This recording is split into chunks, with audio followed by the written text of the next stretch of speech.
Guys welcome back. ಎಲ್ಲರೂ ಹೇಗಿದ್ದೀರಾ? ಎಲ್ಲರೂ ಚೆನ್ನಾಗಿದ್ದೀರಾ ಅನ್ಕೊಂಡಿದ್ದೀನಿ. ಯಾರೆಲ್ಲ ಹೊಸದಾಗಿ ನನ್ನ ಚಾನಲ್ನ ನೋಡ್ತಾ ಇದ್ರೆ ಪ್ಲೀಸ್ ಸಬ್ಸ್ಕ್ರೈಬ್ ಮಾಡ್ಕೊಳ್ಳಿ, ಹಾಗೆ ಬೆಲ್ ಐಕನ್ ಕೂಡ ಪ್ರೆಸ್ ಮಾಡ್ಕೊಳ್ಳಿ. ಇವತ್ತಿನ ವಿಡಿಯೋದಲ್ಲಿ ತುಂಬಾನೇ ಟೇಸ್ಟಿ ಆಗಿರುವಂತ ಬೆಂಡೆಕಾಯಿ ಸಾಂಬಾರ್ನ ಹೇಗೆ ಮಾಡೋದು ಅಂತ ತೋರಿಸ್ಕೊಡ್ತಾ ಇದ್ದೀನಿ. ತುಂಬಾನೇ ರುಚಿಯಾಗಿರುತ್ತೆ. ಹಾಗಾದ್ರೆ ಇನ್ನು ಯಾಕೆ ತಡ ಮಾಡೋದು, ಬನ್ನಿ ಸ್ಟಾರ್ಟ್ ಮಾಡೋಣ. ಮೊದಲಿಗೆ ಒಂದು ಕುಕ್ಕರ್ ತಗೊಂಡು ಅದಕ್ಕೆ ಒಂದು ಸ್ವಲ್ಪ ತೊಗರಿಬೇಳೆ ಮತ್ತೆ ಬೆಳ್ಳುಳ್ಳಿ, ಒಂದೆರಡು ಟೊಮೆಟೊನ ಹಾಕೊಂಡಿದ್ದೀನಿ.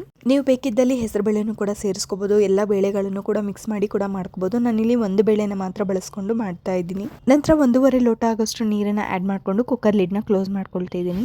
ಇದಕ್ಕೆ ಉಪ್ಪೆಲ್ಲ ಸೇರಿಸಿಲ್ಲ. ನಾನು ಕುಕ್ಕರ್ ಲಿಡ್ನ ಕ್ಲೋಸ್ ಮಾಡ್ಕೊಂಡು 2 ವಿಷಲ್ ತಗೊಳ್ತಾ ಇದ್ದೀನಿ. ಕುಕ್ಕರ್ ಕೂಗೋಷ್ಟೊತ್ತಿಗೆ ನಾವು ಒಂದು ಬಾಂಡ್ಲಿನ ಇಟ್ಕೊಂಡು ಬೆಂಡೆಕಾಯಿನ ನೀಟಾಗಿ ಫ್ರೈ ಮಾಡ್ಕೊಂಡ್ಬಿಡೋಣ. ಬೆಂಡೆಕಾಯಿನ ತುಂಬಾ ಚೆನ್ನಾಗಿ ಫ್ರೈ ಮಾಡ್ಕೊಳ್ಬೇಕು. ನೀವು ಬೆಂಡೆಕಾಯಿ ಚೆನ್ನಾಗಿ ಫ್ರೈ ಮಾಡಿಲ್ಲ ಅಂತಂದ್ರೆ ಲೋಳೆ ಅಂಶಗಳೆಲ್ಲ ಇರುತ್ತೆ, ಆ ಲೋಳೆ ಅಂಶಗಳೆಲ್ಲ ಹೋಗ್ಬೇಕು. ಆ ರೀತಿ ನೀವು ಫ್ರೈ ಮಾಡ್ಕೊಳ್ಬೇಕು. ಅಕಸ್ಮಾತ್ ಬಿಗಿನರ್ಸ್ಗೆ ಗೊತ್ತಾಗ್ಲಿಲ್ಲ ಅಂತ ಹೇಳಿದ್ರೆ ನಿಮ್ಗೆ ಲೋಳೆ ಅಂಶ ನೀವು ಫ್ರೈ ಮಾಡ್ಬೇಕಾದ್ರೆ ಒಂಥರ ಲೋಳೆ ಅಂಶ ಬರುತ್ತಲ್ಲ, ಅದೆಲ್ಲ ಕಂಪ್ಲೀಟ್ ಆಗಿ ಹೋಗಿದೆ ಅಂತ ಹೇಳಿದ್ರೆ ಪರ್ಫೆಕ್ಟ್ ಆಗಿ ಬೆಂಡೆಕಾಯಿ ಫ್ರೈ ಆಗಿದೆ ಅಂತ ಹೇಳಿ. ನೋಡಿ, ಬೆಂಡೆಕಾಯಿ ಎಲ್ಲ ನಾನು ಆಡ್ ಮಾಡ್ಕೊಂಡಿದ್ದೀನಿ. ಈಗ 1 ಟೇಬಲ್ ಸ್ಪೂನ್ ಆಗೋಷ್ಟು ಆಯಿಲ್ ನ ಹಾಕೊಂಡು ನೀಟಾಗಿ ಫ್ರೈ ಮಾಡ್ಕೋಬೇಕು. ಈಗ ನೀವು ನೋಡ್ತಿರ್ಬೋದು ಬೆಂಡೆಕಾಯಿನ ನಾನೀಗ ಆಡ್ ಮಾಡಿದ್ದೀನಿ ಹೇಗಿದೆ ಅಂತ ಹೇಳಿ. ಫ್ರೈ ಮಾಡ್ತಾ ಮಾಡ್ತಾ ಯಾವ ರೀತಿ ಆಗುತ್ತೆ, ಯಾವ ರೀತಿ ಇರಬೇಕು ಅನ್ನೋದು ಕೂಡ ನಾನು ನಿಮಗೆ ತಿಳಿಸ್ಕೊಡ್ತೀನಿ. ನೋಡಿ, ನೀಟಾಗಿ ಬೆಂಡೆಕಾಯಿನ ಹಾಕೊಂಡು ಚೆನ್ನಾಗಿ ಫ್ರೈ ಮಾಡ್ಕೊಳ್ತಾನೆ ಇರಬೇಕು. ಹಂಗಂತೇಳಿ ಫ್ರೈ ಮಾಡಬೇಕು ಅಂತ ಹೇಳ್ಬಿಟ್ಟು ಪದೇ ಪದೇ ಪದೇ ಫ್ರೈ ಮಾಡ್ತಾನೆ ಇದ್ರೆ ಅದ್ರೊಳಗಡೆ ಇರುವಂತ ಬೀಜಗಳೆಲ್ಲ ಹೊರಗಡೆ ಬಂದ್ಬಿಡುತ್ತೆ. ಆ ರೀತಿ ಕಂಟಿನ್ಯೂಸ್ ಆಗಿ ಫ್ರೈ ಮಾಡ್ತಾನೆ ಇರಬೇಡಿ. ನೀವು ಹತ್ರನೇ ಇದು ಫ್ರೈ ಮಾಡ್ತೀರಾ ಅಂತ ಹೇಳಿದ್ರೆ ಹೈ ಫ್ಲೇಮ್ ಇಟ್ಕೊಂಡು ಫ್ರೈ ಮಾಡ್ಕೊಳ್ಳಿ, ಬೇಗ ಆಗುತ್ತೆ. ಇಲ್ಲ ನಾನೊಂದು 2 ಮಿನಿಟ್ಸ್ ಗ್ಯಾಪ್ ಕೊಡ್ತೀನಿ ಅನ್ನೋದಾದ್ರೆ ಒಂದು ಸ್ವಲ್ಪ ಲೋ ಫ್ಲೇಮ್ ಅಲ್ಲಿ ಇಟ್ಟು ಫ್ರೈ ಮಾಡ್ಕೊಳ್ಳಿ. ನೋಡಿ, ಈಗ ಇದು ಆಗಿದೆ. ಹೇಗಾಗಿದೆ ನೀವೇ ನೋಡ್ತಿರ್ಬೋದು. ಲೋಳೆ ಅಂಶ ಒಂಚೂರು ಕಾಣ್ತಿಲ್ಲ. ಈ ರೀತಿ ನೀವು ಫ್ರೈ ಮಾಡ್ಕೊಳ್ಬೇಕಾಗತ್ತೆ. ಬೆಂಡೆಕಾಯಿ ಈಗ ನೀಟಾಗಿ ಫ್ರೈ ಆಗಿದೆ. ಇದನ್ನ ಪಕ್ಕಕ್ಕೆ ಎತ್ತಿಟ್ಕೊಂಡು ಕುಕ್ಕರ್ ಕೂಡ 2 ವಿಷಲ್ ಆಗಿದೆ. ಈಗ ಓಪನ್ ಮಾಡಿ ನೋಡೋಣ. ನೋಡಿ, ಓಪನ್ ಮಾಡ್ತಿದ್ದೀನಿ ಹೇಗಾಗಿದೆ ಅಂತ ಹೇಳಿ. ತುಂಬಾನೇ ಚೆನ್ನಾಗಿದೆ. ಈ ರೀತಿ ಆಗ್ಬೇಕು. ನಾವು ಹಾಕಿರುವಂತ ಬೇಳೆ, ಟೊಮೆಟೊ, ಬೆಳ್ಳುಳ್ಳಿ ಎಲ್ಲ ತುಂಬಾನೇ ಚೆನ್ನಾಗಿ ಬೆಂದಿದೆ. ಈ ಟೊಮೆಟೊನೆಲ್ಲ ನೀಟಾಗಿ ನೀವು ಸ್ಮ್ಯಾಶ್ ಮಾಡ್ಕೊಳ್ಬೇಕಾಗುತ್ತೆ. ಸ್ಮ್ಯಾಶರ್ ಇಂದ ನೀಟಾಗಿ ಸ್ಮ್ಯಾಶ್ ಮಾಡ್ಕೊಳ್ಳಿ. ನಾನು ಸ್ಮ್ಯಾಶರ್ ಬಳಸ್ತಾ ಇಲ್ಲ, ಇದ್ರಲ್ಲೇ ಮಾಡ್ಕೊಳ್ತಾ ಇದ್ದೀನಿ. ಟೊಮೆಟೊ ತುಂಬಾ ಚೆನ್ನಾಗಿ ಬೆಂದಿರೋದ್ರಿಂದ ನೀಟಾಗಿ ನಾವು ಇದ್ರಲ್ಲೇ ಸ್ಮ್ಯಾಶ್ ಮಾಡ್ಕೊಳ್ಬಹುದು.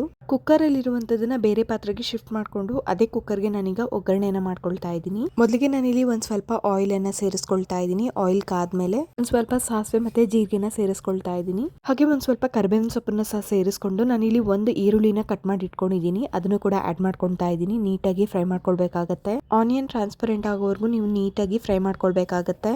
ಹಾಗೆ ಆನಿಯನ್ ಫ್ರೈ ಆಗ್ಲಿಕ್ಕೆ ಒಂದ್ ಸ್ವಲ್ಪ ಉಪ್ಪನ್ನು ಕೂಡ ಸೇರಿಸ್ಕೊಳ್ತಾ ಇದ್ದೀನಿ. ನಾನಿಲ್ಲಿ ಪುಡಿ ಉಪ್ಪನ್ನ ಬಳಸ್ತಾ ಇದ್ದೀನಿ. ನೀವು ಬೇಕಾದ್ರೆ ಕಲ್ಲುಪ್ಪು ಕೂಡ ಬಳಸ್ಕೋಬಹುದು.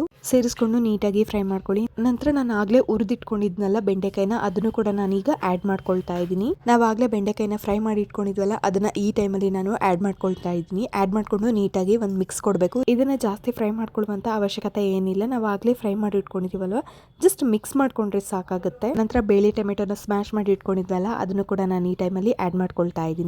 ಆಡ್ ಮಾಡ್ಕೊಂಡು ಒಂದ್ ಮಿಕ್ಸ್ ಕೊಡಿ. ನಂತರ ಸಾಂಬಾರ್ ಎಷ್ಟು ಥಿಕ್ನೆಸ್ ಬೇಕು, ತೆಳ್ಳಗ್ ಬೇಕಾ, ಈ ರೀತಿ ನೋಡಿ ನೀವು ನೀರನ್ನ ಅಡ್ಜಸ್ಟ್ ಮಾಡ್ಕೊಂಡು ಹಾಕೊಳ್ಬೇಕಾಗತ್ತೆ. ಚಪಾತಿ, ದೋಸೆ ಈ ರೀತಿಗಾದ್ರೆ ಒಂದ್ ಸ್ವಲ್ಪ ಮಂದಕ್ ಮಾಡ್ಕೊಳ್ಳಿ. ಮುದ್ದೆ, ಅನ್ನ ಈ ರೀತಿಗಾದ್ರೆ ಒಂದ್ ಸ್ವಲ್ಪ ತೆಳ್ಳಕ್ ಮಾಡ್ಕೊಳ್ಳಿ. ನಾನೀಗ 1-2 ಟೇಬಲ್ ಸ್ಪೂನ್ ಆಗೋಷ್ಟು ಧನಿಯಾ ಪುಡಿ, ಖಾರದ ಪುಡಿ ಮತ್ತೆ ಸಾಂಬಾರ್ ಪುಡಿನ ಕೂಡ ಆಡ್ ಮಾಡ್ಕೊಳ್ತಾ ಇದ್ದೀನಿ. ನೀಟಾಗಿ ಮಿಕ್ಸ್ ಮಾಡ್ಕೊಳ್ಳಿ. ಈ ಟೈಮಲ್ಲಿ ಉಪ್ಪು, ಖಾರ ಅಥವಾ ಏನೇ ನಿಮ್ಗೆ ಕಮ್ಮಿ ಅನ್ಸಿದ್ರು ಅಥವಾ ಜಾಸ್ತಿ ಅನ್ಸಿದ್ರು ಈ ಟೈಮಲ್ಲಿ ನೀವು ಅಡ್ಜಸ್ಟ್ ಮಾಡ್ಕೊಳ್ಬಹುದು.